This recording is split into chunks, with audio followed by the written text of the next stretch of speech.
Students, in this video we are going to study about equipotential surfaces and relation between electric field and potential, यानी कि समविभव पृष्ठ तथा वैद्युत क्षेत्र एवं वैद्युत विभव में संबंध पढ़ेंगे।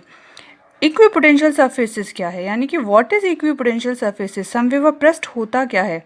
जैसे कि नाम से ही पता चल रहा है, इक्वी प्लस पोटेंशियल सरफेसेस यानी कि सम प्लस विभव पृष्ठ, यानी कि ऐसे सरफेसेस जिनके हर एक पॉइंट पर जो पोटेंशियल होता है वो इक्वल हो, यानी कि ऐसा पृष्ठ जिसके प्रत्येक बिंदु पर विभव समान हो, यानी कि an equipotential surface is a surface with a constant value of potential at all points on the surface। किसी वैद्युत क्षेत्र में वह पृष्ठ जिसके प्रत्येक बिंदु पर विभव समान होता है कैसा पृष्ठ कहलाता है, समविभव पृष्ठ कहलाता है। For a single charge Q, the potential is given by V is equals to 1/4 pi epsilon 0 Q upon R। हमने पढ़ा था कि किसी एक पॉइंट चार्ज के लिए यानी कि सिंगल चार्ज के लिए जो पोटेंशियल होता है वो बिंदु आवेश Q के लिए जो विभव होता है वो होता है V is equals to 1/4 pi epsilon 0 Q upon R। ठीक, यहाँ पर क्या पता चल रहा है कि अगर आर हो जाए, क्योंकि चार्ज तो है सिंगल तो वो तो कांस्टेंट रहने वाला है, 1/4 पाई एप्सिलॉन 0 भी कांस्टेंट है। अगर आर भी कांस्टेंट हो जाए तो वी क्या हो जाएगा, ये भी कांस्टेंट हो जाएगा, यानी कि this shows that V is constant for R is constant. ठीक, तो इससे क्या पता चल रहा है कि कोई अगर हमारे पास पॉजिटिव चार्ज है उसके चारों तरफ आप स्फेरिकल सरफेसेस ड्रॉ करो, यानी कि जब आप सरफेसेस ड्रॉ करोगे तो यहाँ से यहाँ तक की कोई एक रेडियस लोगे, यानी कि एक फिक्स्ड डिस्टेंस लोगे। अगर ये वाला सरफेस है तो इसके लिए फिक्स्ड डिस्टेंस रहेगी, ये वाला है तो इसके लिए फिक्स्ड रहेगी, और ये वाला है तो इसके लिए फिक्स्ड रहेगी। तो फिक्स्ड डिस्टेंस पर या तो यहाँ इस पॉइंट पर ले लो, या इस पॉइंट पर, या इस पॉइंट पर, या फिर इस पॉइंट पर, किसी भी पॉइंट पर ले लो, पोटेंशियल क्या रहेगा, अकॉर्डिंग टू दिस इक्वल रहेगा। तो ये कैसा सरफेस हो गया, इक्विपोटेंशियल सरफेस हो गया। ठीक इसी तरह से सेकंड सरफेस के लिए अगर देखें तो सेकंड सरफेस के लिए भी क्या है, ये इक्वल डिस्टेंस है, यानी कि एक रेडियस ले लिया और तब हमने एक कॉन्सेंट्रिक स्फीयर ड्रॉ किया हुआ है। ठीक, तो यहाँ पर जब हम स्फीयर ड्रॉ किया है तो इसकी रेडियस इक्वल है, यानी कि डिस्टेंस इक्वल है। तो ये पॉइंट लें या ये लें या कोई सा भी पॉइंट लें इस पूरे सरफेस पर कहीं भी, पोटेंशियल फिर से क्या होगा, अकॉर्डिंग टू दिस फिर से इक्वल होगा, यानी कि ये सरफेस भी क्या हो गया, इक्विपोटेंशियल सरफेस। ठीक इसी तरह से ये भी, और अनदर आप स्फीयर्स ड्रॉ करेंगे तो वो भी क्या होंगे, इक्विपोटेंशियल सरफेसेस होंगे। तो इस तरह से क्या पता चलता है आपको, for a point charge and spherical conductor, अगर कोई स्फेरिकल कंडक्टर है तो उसके लिए भी, और पॉइंट चार्ज कहीं रखा है तो उसके लिए भी स्फीयर्स होते हैं वो इक्विपोटेंशियल सरफेसेस होते हैं। तो इससे क्या पता चल रहा है कि किसी बिंदु आवेश, यानी कि बिंदु आवेश ये पॉइंट चार्ज, या गोलीय चालक यानी कि ठोस चालक ले लिया कोई, या हॉलो स्फीयर ले लिया, उस पर जो उसके चारों ओर जो समविभव पृष्ठ होगा वो कैसा होगा, संकेंद्रीय गोलीय पृष्ठ होंगे, यानी कि एक केंद्र मानकर आप सरफेसेस ड्रॉ करो, उनको बोलते हैं संकेंद्रीय। तो ये गोलीय पृष्ठ हो गए। ठीक, अब आपको एक चीज़ पता है कि अगर ये पॉइंट चार्ज है तो इसके जो इलेक्ट्रिक फील्ड का डायरेक्शन होता है वो रेडियली आउटवर्ड होता है।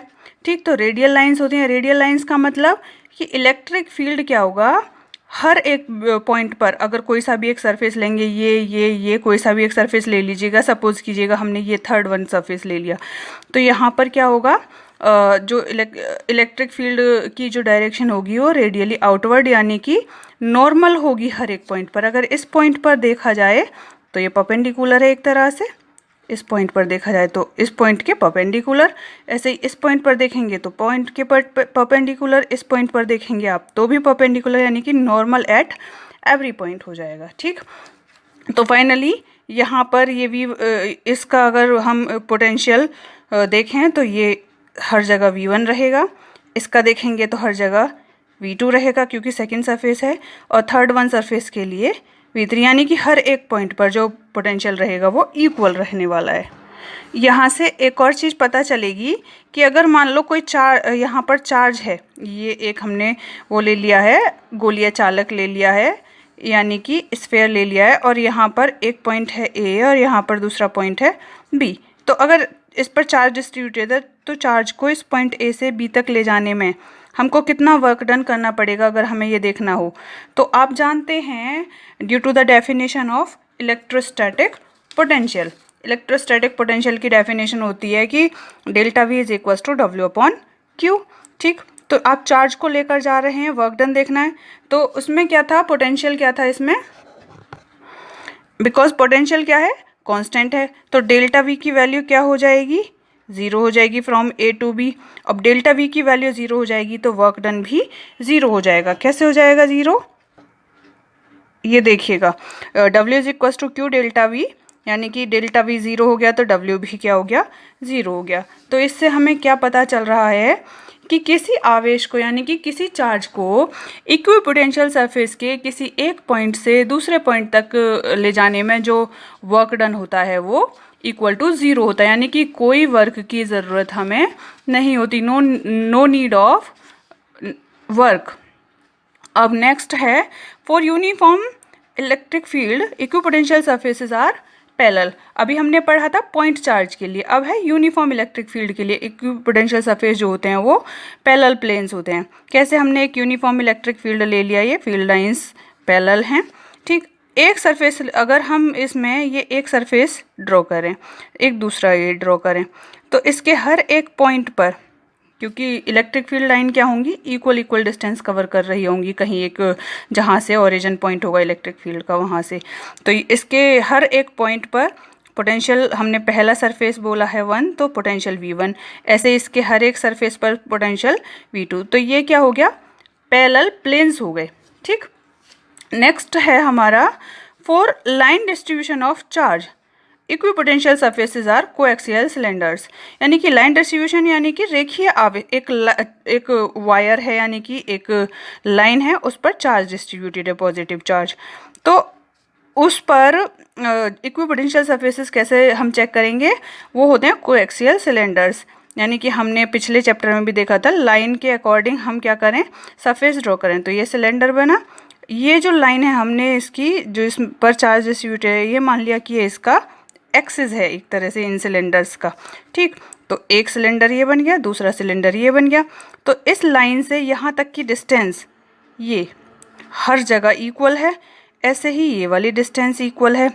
ठीक, तो ये R1 हो गई, तो इसके यहाँ पर potential V is equal to V1 बोल सकते हैं, और यहाँ पर V is equal to V2, तो यानी कि इसके हर एक पॉइंट पर पोटेंशियल V2 है और इसके हर एक पॉइंट पर पोटेंशियल V1 है। तो इस तरह से क्या हो गया कि किसी रेखीय आवेश के लिए समविभव पृष्ठ उस रेखीय आवेश को अक्ष लेकर खींचे गए समाक्षीय बेलनाकार पृष्ठ होते हैं।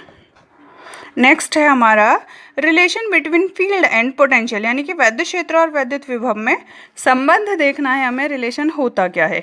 ठीक, तो हमने क्या किया, एक पॉइंट चार्ज ले लिया Q, इससे कुछ डिस्टेंस पर एक पॉइंट A ले लिया जहाँ पर एक इक्विपोटेंशियल सरफेस है जिसका कि पोटेंशियल V1 है।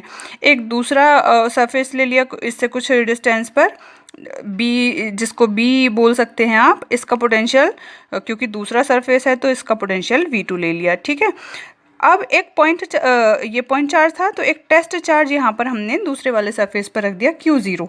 ठीक, तो Q और Q0 की वजह से क्या होगा, Q0 पर एक फोर्स एक्सपीरियंस होगा, फोर्स का अनुभव होगा, तो वो जो फोर्स होगा इसके इलेक्ट्रिक फील्ड की वजह से होगा, तो वो फोर्स होगा F is equal to Q0 into E। ठीक, ये हम जानते हैं। अब क्या करें, हमें पोटेंशियल्स पता है, एक का V1 है और एक का V2 है। अब क्या करें, Q0 को पॉइंट B से, इक्विपोटेंशियल सरफेस B के पॉइंट B से पॉइंट A तक, यानी कि फर्स्ट सरफेस तक ले जाने में क्या करना पड़ेगा, हमें डिस्प्लेसमेंट करना पड़ेगा इसमें। तो डिस्प्लेसमेंट अगर हमने किया डेल्टा x, यानी कि एक छोटी दूरी डिस्प्लेसमेंट किया, विस्थापन किया, तो क्या होगा, ये जो रिपल्सिव, ये फोर्स कैसा था, रिपल्सिव, क्योंकि ये भी पॉजिटिव ये भी पॉजिटिव, तो हमें रिपल्सिव फोर्स के अगेंस्ट क्या करना पड़ेगा, एक्सटर्नल कोई फोर्स अप्लाई करना पड़ेगा, जिसकी वजह से क्या होगा, वर्क डन होगा, यानी कि वर्क डन करना पड़ेगा अगेंस्ट द रिपल्सिव फोर्स, क्योंकि फोर्स की डायरेक्शन आउटवर्ड है। ठीक, तो वर्क डन, क्योंकि हम छोटी डिस्टेंस या तो डी एक्स बोल दो इसे या डेल्टा एक्स बोल दो, छोटी डिस्टेंस डिस्प्लेस करेंगे तो वर्क भी छोटा होगा। तो डी डब्ल्यू, अगर आप डी एक्स बोलेंगे तो डी डब्ल्यू लिखेंगे, अगर आप डेल्टा एक्स बोलेंगे इसे तो डेल्टा डब्ल्यू लिखेंगे। तो D W is equal to F into D X. अब हम यहाँ माइनस डी एक्स ले रहे हैं, क्यों ले रहे हैं? क्योंकि फोर्स की डायरेक्शन है ये आउटवर्ड और हम इसे ले जा रहे हैं इधर, तो अगेंस्ट द रिपल्सिव फोर्स ले जा रहे हैं, इसलिए डिस्प्लेसमेंट अगेंस्ट द फोर्स है, तो ये आ गया माइनस डी एक्स। ठीक, अब फोर्स की वैल्यू ऊपर से हमने पुट कर दी, पुट करने के बाद आया ये, अगर आप इसको डेल्टा डब्ल्यू बोलेंगे तो ये आएगा delta W is equal to minus Q zero E delta X. ठीक है, तो अब इस Q0 को इसके अपॉन में ले जाओ W के, तो ये आएगा। ठीक, और according to definition of potential difference between two points A और B, ठीक, पोटेंशियल डिफरेंस क्या होगा इनके बीच का? Delta V is equal to V1 minus V2, यानी कि VA माइनस VB। तो अकॉर्डिंग टू पोटेंशियल डिफरेंस इसकी वैल्यू हो जाएगी डेल्टा V, तो E इज इक्वल टू आ जाएगा minus delta V upon delta X. ठीक है, तो यानी कि इलेक्ट्रिक फील्ड जो होता है वो पोटेंशियल की डेल्टा डिफरेंस के अपॉन में डेल्टा एक्स के इक्वल होता है। यहाँ पर जो निगेटिव साइन है वो शो कर रहा है कि जो डायरेक्शन ऑफ इलेक्ट्रिक फील्ड है, अगर इलेक्ट्रिक फील्ड की डायरेक्शन में देखा जाए इधर, तो पोटेंशियल क्या होगा? डिक्रीज होगा। ठीक, तो एक और चीज़ यहाँ से पता चल रही है कि अगर E इज इक्वल टू 0 हो जाए तो डेल्टा V भी क्या हो जाएगा? E 0 हो गया तो ये इधर चला गया, डेल्टा V भी 0 हो जाएगा। डेल्टा V कह दो या DV कह दो, और डेल्टा V 0 हो जाएगा तो V कांस्टेंट हो जाएगा। इंटीग्रेट करके देख लेंगे इसका, यानी कि अगर इलेक्ट्रिक फील्ड 0 हो जाए तो इलेक्ट्रिक पोटेंशियल कांस्टेंट हो जाता है, यानी कि डिस्टेंस पर उस समय डिपेंड नहीं करता है। तो यहाँ पर अगर हम इसका मैग्नीट्यूड लेना चाहें तो मैग्नीट्यूड लेने के लिए क्या करते हैं? इसको modulus of minus delta we, और माइनस डेल्टा वी का मॉडुलस होता है plus delta we upon delta x, modulus में ये प्लस हो जाता है। तो फाइनली जो इलेक्ट्रिक फील्ड का जो मैग्नीट्यूड है वो चेंज होता है किसके साथ? Change in the magnitude of potential पर यूनिट डिस्प्लेसमेंट, यानी कि पर यूनिट डिस्प्लेसमेंट का मतलब अपॉन में एक्स आया हुआ है, इसलिए इसे बोला है per unit displacement normal to the equipotential surfaces at that point. ठीक, तो normal to the equipotential surfaces क्यों बोला है? क्योंकि पोटेंशियल इधर चलेगा, इलेक्ट्रिक फील्ड भी, मतलब पोटेंशियल की जो डायरेक्शन होगी वो ये होगी। ठीक, इलेक्ट्रिक फील्ड की भी डायरेक्शन ये है, पोटेंशियल की भी डायरेक्शन ये, इलेक्ट्रिक फील्ड की भी, और प्लेन कैसा है? ये रखा हुआ है इस तरह से, तो इसके परपेंडिकुलर है। ठीक, इसलिए इसे बोला गया है परपेंडिकुलर। ठीक, second one, electric field is in the direction in which the potential decreases steepest. ठीक है, नेक्स्ट वीडियो में नेक्स्ट टॉपिक पढ़ेंगे। Thank you for today.